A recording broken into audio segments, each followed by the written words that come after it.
Yun, oh. Tara na! Tara na at magpayaman. Yes! Dahil ito na ang Startup Usapang Payaman Online Edition. Ako nga pala si JC. Ako naman si Richard. Yeah.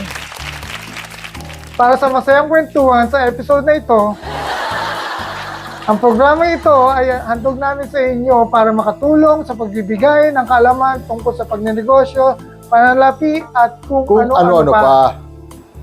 Usapang Pride Month at bakit mahalaga ang personal finance sa Share Ko Lang segment. Yan ang tatalakayin natin sa episode na ito. Sir Rich? Ito na ang aming tanong. Yun. Sinong Hollywood celebrity na astig ang kanyang mga palabas, pelikula man o sa TV series, pero kabila pala ng yon, miyembro pala siya ng LGBTQA community? I-comment lang ang sagot sa video ito para sa chance niyong manalo ng sorpresang pa-premium. Yes sir, hindi lamang yan. Gagawin din nating masaya at exciting episode na ito dahil meron na naman tayong ipapamahagi sa maswerteng followers, viewers kapag tama ang kasagutan sa aming tanong. Eto na nga! Eto na ang pinakahihintay nating lahat.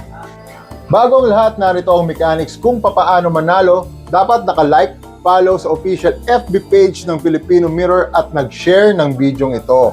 Dapat kasama ang mga hashtag na ito, hashtag katuwang sa negosyo, hashtag startup, hashtag usapang payaman online edition. Yun, abangan ang susunod na episode dahil sa susunod na episode namin sasabihin o babanggitin ang pangalan ng mananalo. Pipili po kami ng mananalo ng sa susunod na episode nyo malalaman. Usapang Pride Month! Yes sir. Nagsalib puwersa ang SM at Run Rio sa isang inaugural Pride Run. Ito ay para sa selebrasyon ngayong buwan ng Pride Month bilang pagkilala sa mga lesbian, gay, bisexual, transgender, queer, intersex, and asexual LGBTQIA+ community. Yes sir, ginanap ang kauna-unahang Pride Run sa SM MOA by the Bay nitong June 22, 2024 kung saan mahigit sa 5,000 runners ang nakilahok. Ang ilan ay nakasuot pa ng makukulay na costume bilang pagpapakita ng self-love at expression. May kategoryang 10K, 5K, at 3K ang Pride Run at ang naturang event ay suportado ng Arena Plus at Bingo Plus Foundation, Love Yourself PH, Pantay Inc. at Metro Manila Pride Organization. Yun.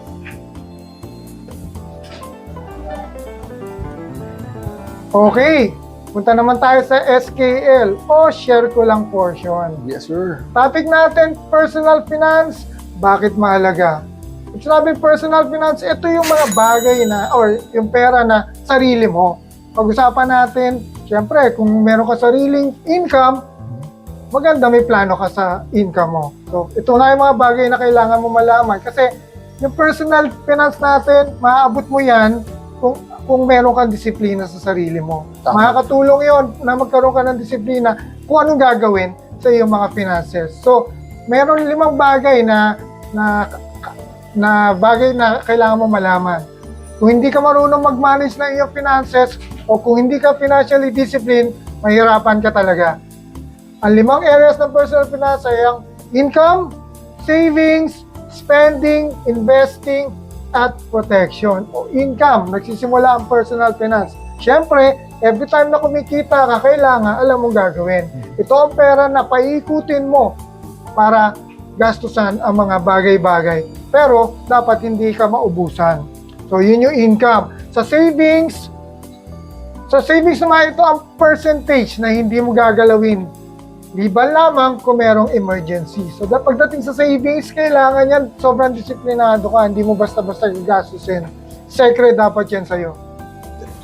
Pangatlo, spending naman tayo. Ito ang perang gagastusin mo o dapat na hindi susobra sa itinakda mo. So, kailangan alam mo yung percentage lang na mga gagastusin mo. Kasama dito ang rent, mortgage, groceries, hobbies, eating out, home furnishing, home repairs, travel, entertainment. Kung gastadora ka, magkakaroon ka ng problema sa finances. At hindi mo makakontrol ang gastusin, mahihirapan ka ng gusto sa pag-budget mo. Pang-apat, Kung investing naman ang pag-uusapan, kasama rito ang pagbili ng asset tulad ng stocks, bonds, o pagkita ng pera sa iyong negosyo. Pero, kailangan mo nang magpatulong sa mga expert pagdating sa investing. Kasi, kailangan mo ng expert opinion o mag-guide ka when it comes to investing. Panglima o huli sa lahat, ang usapang protection. Kasama dito ang paglalaan ng pera para na kung may mangyari mang hindi maganda sa iyo, meron kang pag-uugutan. Ito yung mga financial insurance, retirement plan, at iba-iba pa. So, maganda na matutunan mo ang mga bagay-bagay na ito. Yung sinabi nga namin na 5. Yun! Shoutout! Greeting portion. Yes, sir. JZ, mauna ka na Oy, mag-shoutout. okay. Binabati ko nga pala si Sari Osorio, James De La Cruz, Dan De Los Santos, at si Chef Eugene Raimundo. Yun. Ako naman binabati ko syempre yung mga ka-batchmate ko sa Elpidio Quirino High School. No? So, magandang araw sa inyo. Ganyan din sa mga tropa ko sa Bacood. Yung mga sama natin dyan, magbago na kayo. Magbagong buhay na daw kayo. Ito po ang Startup Usapang Payaman Online Edition, hatid ng Filipino Mirror, katuwang sa negosyo. Abangan din ang Usapang Payaman sa DWIZ 882, hosted by Susan Camry, Eunice Calma, at Chris Galid, live na mapapakinggan sa DWIZ 882 at mapapanood sa Free TV na Aliw 23, tuwing linggo, alas 2 hanggang alas 3 ng hapon. Hugot line sa negosyo. Ito na. Companies that invest more in digital transformation actually outperform their peers over time. These companies are more prepared for disruption, better able to monetize new digital channels, and better able to build a bigger user base. What's more, this phenomenon exists regardless of industry. Yun. Yes, sir. Ang nagsabi nga yan is si Sir Geoff Cubitt, CEO ng Isobar USA. So, Yun. kailangan nga daw gamitin natin yung digitalization sa mga businesses natin. Available naman po yan. So, sabi nga, para you can go ahead of the competition, gamitin natin para mapabuti at mapaganda ang pagsiservisyo natin o pagpapalakad natin ng mga negosyo natin. So, abangan ng aming susunod na episode ng Startup Usapang Payaman Online Edition. Yes! Woo!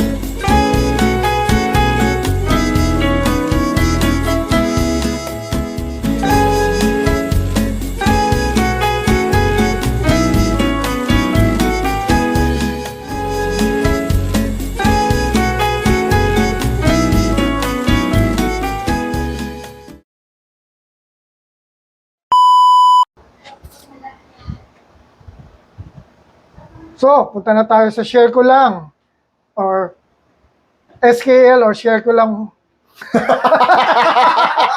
Isa ba?